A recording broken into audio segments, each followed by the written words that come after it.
Okay, it's another day working on this JK. It's a slow process because it's like order parts, wait, kind of trying to figure out what all it needs, what all I'm doing. So today I'm finishing up the locker bypass. So I pulled this out of the dash, and my plan is to use two of these little switches, one for front, one for rear, put them right in that where it says off-road right there. And then I'll be able to flip on the lockers whenever I want and in whatever order I want. Here it is all said and done. So you got outside for rear, inside for front, and they work. You're just gonna have to trust me because we got all kinds of stuff apart. There's no axle under the front of it, so. And then I also wired in, which I'm sure a lot of you guys already know about, but this kill switch that completely kills the traction control and the stability control and all that. All right, I couldn't help myself. I wasn't supposed to buy anything else for the Jeep until I get it to pass inspection. I kind of set that ground rule just to make sure I get it past the State Patrol inspection. But this thing was $269 through Northridge 4x4 after their rebate flash sale thing. So 269 bucks for a 10,000 pound Warren, even if it is the made in China version. Like it or not. That's a hell of a deal. Look at this, you guys are gonna like this. So Winch installed, putting the bumper on. You get one click on the bumper bolts. This is gonna, and they're lock nuts. This is gonna take forever. I still got the other side to do. We got one worse. So these are the two outside frame horn ones. And there's one up in there. You can see the socket still on it. That I gotta get, that I absolutely cannot without dropping the whole sway bar assembly. All right, sway bar dropped on it. Yeah, there we go. That's what I'm talking about. It's been about 2 weeks since I bought this thing. I've got it pretty well dialed in, mechanically at least. It's still a little ugly, but not too bad. But I've got my appointment for State Patrol VIN inspection, and tomorrow morning is the day. So hopefully next time I'm talking to you guys, it's legal and I'll be able to get a title for it. Fingers crossed. But we'll see. And then once that happens, then I can actually order, like, you know, good lift kit and some fun parts for it. All right, we're here. The guy looked at it for about 3 minutes, checked it over, and now he's doing some paperwork. Hopefully it passes.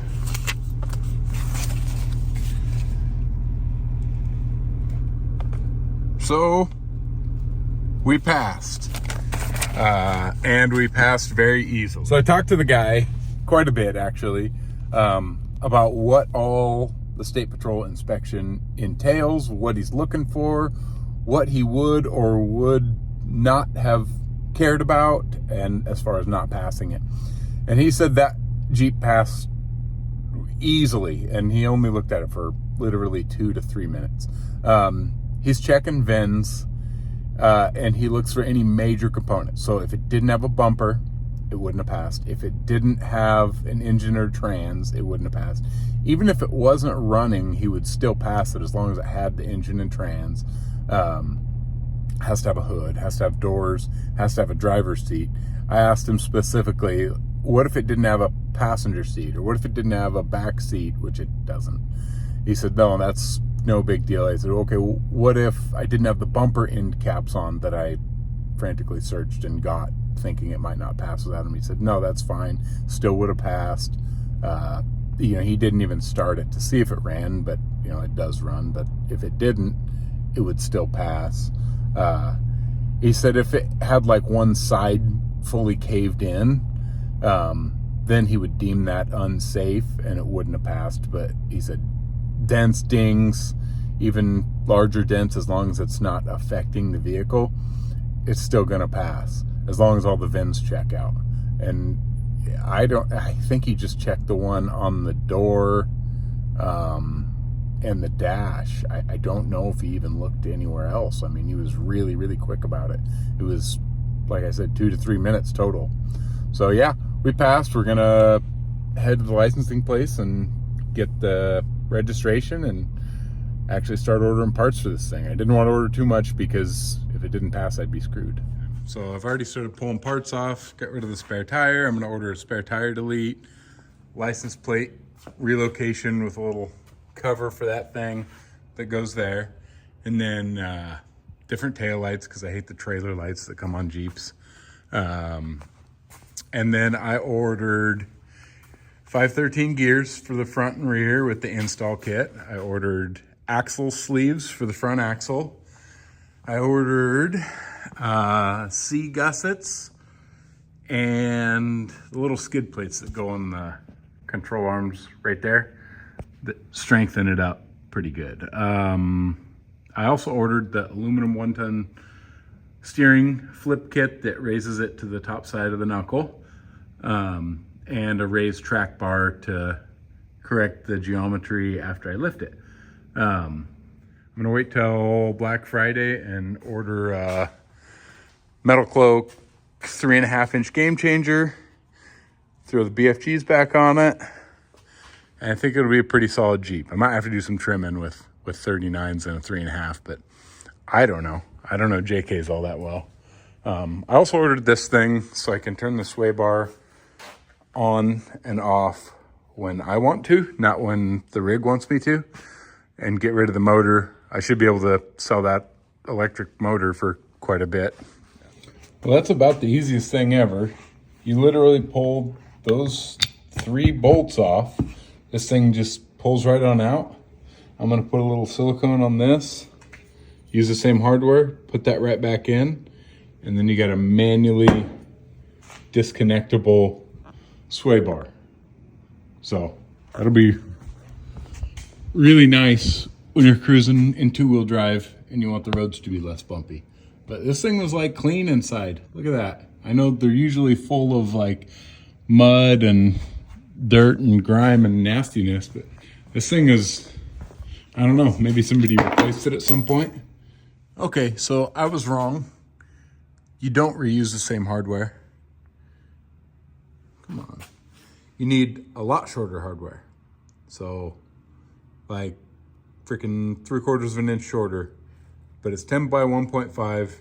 If you're sitting here doing this at home and go to the hardware store and don't remember, it's 10 by 1.5 and you need it about 3/4 of an inch short. All right, so I was gonna do an onboard air system for the Jeep, but again, keeping budget in mind and how often I'm gonna need to air way down on this thing, which probably won't be very often. That's kind of the whole purpose of that Jeep. So I'll probably be going down to not very low pressures, 7, 8 pounds on gravel and whatnot. So I figured I could probably just use this compressor that I already have. It's like the Smittybilt 5.56 CFM compressor. I usually bring it with me in the truck with the trailer anytime I go drifting or anything. And then, you know, I have a way to fill up tires without my Jeep. And I already have these 2-to-1 kits out of my TJ, you know, one for the front and one for the rear. So I figured if I can adapt this end to that and then throw one of those in every time I take this out, then I should be good to go. So I got the female end that goes on there, which is that. And then I got the female end that connects to that, which is typically on the onboard air system of my TJ. And then a little connector. So I'll be able to connect that to that and do 2 tires at once with the Smittybilt, which is a lot more efficient than trying to do one, because a lot of people don't know this, but your valve stem with the core in will only accept 2.2 CFM until it starts backlogging and creating heat at the compressor. So if you double it, that's 4.4. So going to 2 tires at once, that's 4.4. And then as soon as this thing hits, 10 pounds, it will have dropped from the 5.56 some. So it should be about right. It shouldn't be backlogging or creating a bunch of heat at the compressor nearly as easy.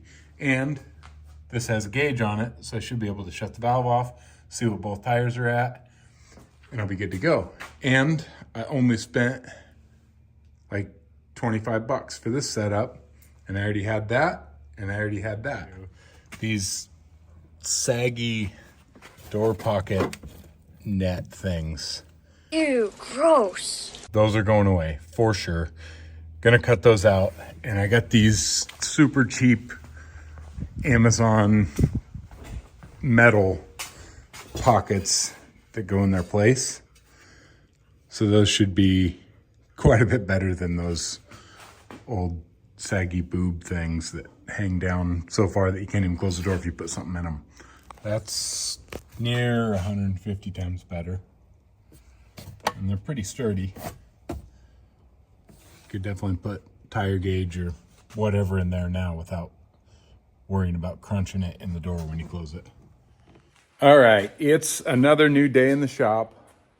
We are working on the JK.